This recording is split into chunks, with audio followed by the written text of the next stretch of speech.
আসসালামু আলাইকুম সুপ্রিয় দর্শক ও কৃষক খামারি ভাইয়েরা।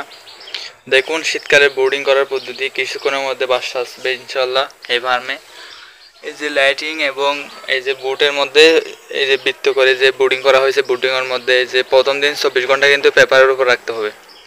পেপারের উপর 24 ঘন্টা রাখতে হবে, তারপর 24 ঘন্টা পর পেপারগুলো যেগুলো আছে এগুলো কাগজগুলো তুলে নিতে হবে আর কি। এভাবে বোর্ডিং করতে হবে শীতকালে, কারণ মধ্যখানে করতে হবে মুরগির ফার্মের এই যে মুরগি ফার্মের মধ্যখানে করতে হবে, একদম এই মাঝখান দিয়ে করতে হবে, মাঝখান দিয়ে বোর্ডিং করতে হবে ইনশাল্লাহ। আমাদের এনে প্রায় এক বোর্ডিংয়ের মধ্যে 500 করে বাচ্চা আটবে আর কি। এরকম এক বোর্ডিং 1000 বাচ্চা নিচ্ছি এই প্রথমবার। সবাই দোয়া করবেন যাতে বাচ্চাগুলো ভালো হয়।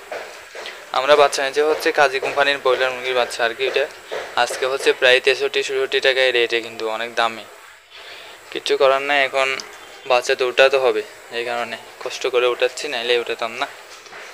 শীতকালে এবছর মানে প্রথম আর কি, শীতকালে নতুন মুরগির ফার্ম তো এখন শীতকালে দেখতেছি যে কীরকম হয়, এটা দেখার জন্য মুরগি ফার্মটা করতেছি। এখন শীতকালে যদি ভালো যদি আনসার যদি ভালো আসে তাহলে শীতকালে ভালো করে মুরগি ফার্মটা করবো ইনশাল্লাহ। আপনারাও কমেন্টে বলবেন যে কীরকম মুরগির ফার্ম, কি শীতকালে কি ভালো হয় নাকি খারাপ হয়, সেটাও কমেন্টে বলবেন ইনশাল্লাহ।